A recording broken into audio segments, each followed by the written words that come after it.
battle array like a great military, like an army. Go ahead. It says, there hath not been ever the like, neither shall be any more after it, even to the years of many generations. A fire devoureth before them, and behind them a flame burneth. The land is as the garden of Eden. Yeah, because where does the flame come out of? The back of the part of the missile that propels the warhead to go from one continent to the next. That's why it's called an ICBM, Intercontinental Ballistic Missile. Go ahead. The land is as the garden of Eden before them, and behind them a desolate wilderness. Yea, and nothing shall escape them. The appearance of them is as the appearance of horses, and as horsemen so shall they run. Like the noise of chariots on the tops of mountains shall they leap, like the noise of a flame of fire that devoureth the stubble, as a strong people set in battle array. As a strong people set in battle array, meaning these missiles are going to go from one continent to another continent in perfect formation. Go ahead. It says, and in that movie, Unsurvivable, it said that these warheads, you have I can't give you a particular name of a particular missile, but there's all types of, you have low cruise missiles and so forth. You have different class of ICBM missiles, but you have some of these missiles that have multiple warheads, have dummy warheads in them, and that's to confuse the radar when the U.S. goes to track these warheads, these multiple warheads, and when they say, okay, there's one that could be a dummy. So when you go after them dummy warheads, the real ones are going to get you. All right, go ahead. This is a serious thing. We're coming to the end of this thing. You guys, this is not the time to fall off and get weak and try to make your wife happy. All right, because you just had a kid.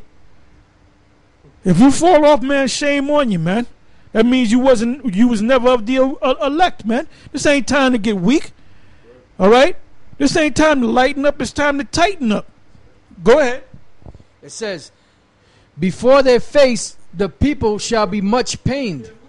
It says, before their face the people shall be much pained. All faces shall gather blackness. They shall run like mighty men. They shall climb the wall like men of war. And they shall march every one on his ways, and they shall not break their ranks.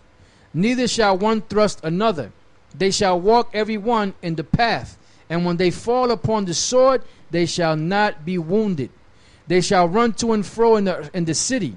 They shall run upon the wall. They shall climb up upon the houses. They shall enter in at the windows like a thief. The earth shall quake before them. The heavens shall tremble. The sun and the moon shall be dark, and the stars shall withdraw their shining. And the Lord shall utter his voice before his army. For his camp is very great, for he is strong that executeth his word. For the day of the Lord is great and very terrible, and who can abide it? That's right, and that's plain and to the point, man. You know?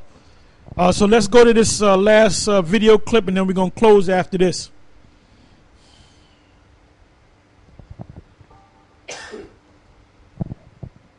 A group of former CIA and military officials have written to President Obama to say they believe Israel is preparing to attack Iran this month.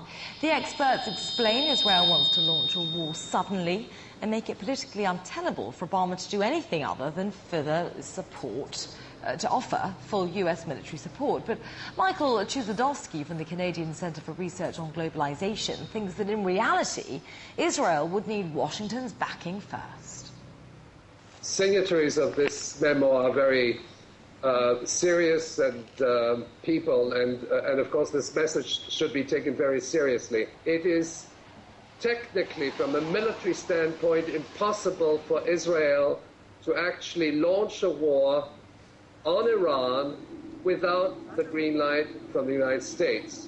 We have to understand that this is not strictly an Israeli military project. The United States, since the mid-90s, in fact, has indicated Iran as a possible target. And the war plans, which have been ongoing since 2004, in fact, in the wake of the bombing and invasion of Iraq, have been joint programs, U.S., NATO, and Israel. So that, in fact, these war plans are already ongoing. It may be convenient for Washington to let Israel unleash the attack. And in fact, Dick Cheney back in 2004 intimated that Israel might do the work for us, so to speak. Iran has 10% of the global oil and gas reserves, 5 times those of the United States. It has tremendous wealth, and ultimately war in that region is the battle for oil and natural gas. The threat of a war is real. The implications are far-reaching. If that war were launched within the next few months, the whole region would flare up from the eastern Mediterranean right through to the Chinese border. Okay, so and pretty much we read the scriptures prior to showing this video anyway. So all these scriptures that we read prior to this news video coming up, you can apply it to that video. Now jump back. Give me a second. Speak for me.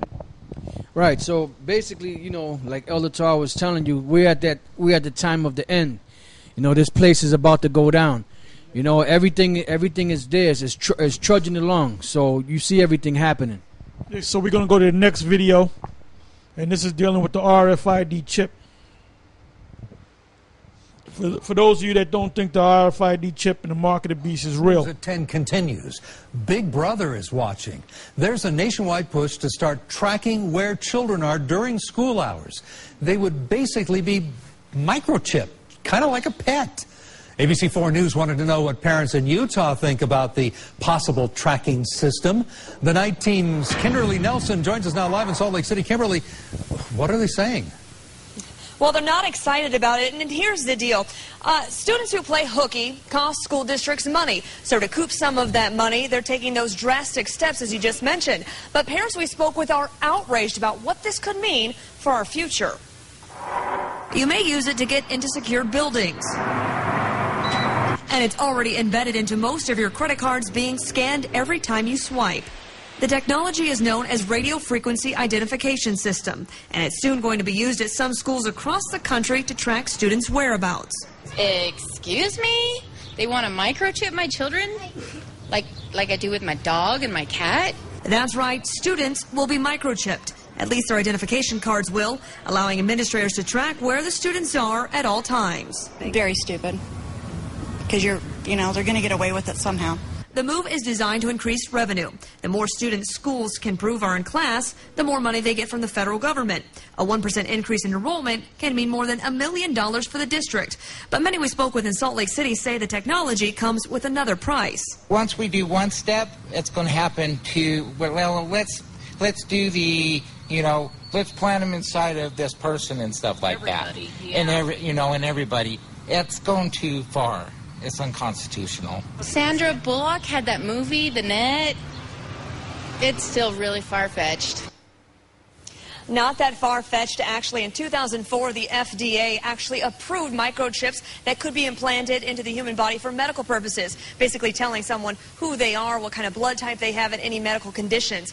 Also, in Mexico, kids are already being microchipped as a form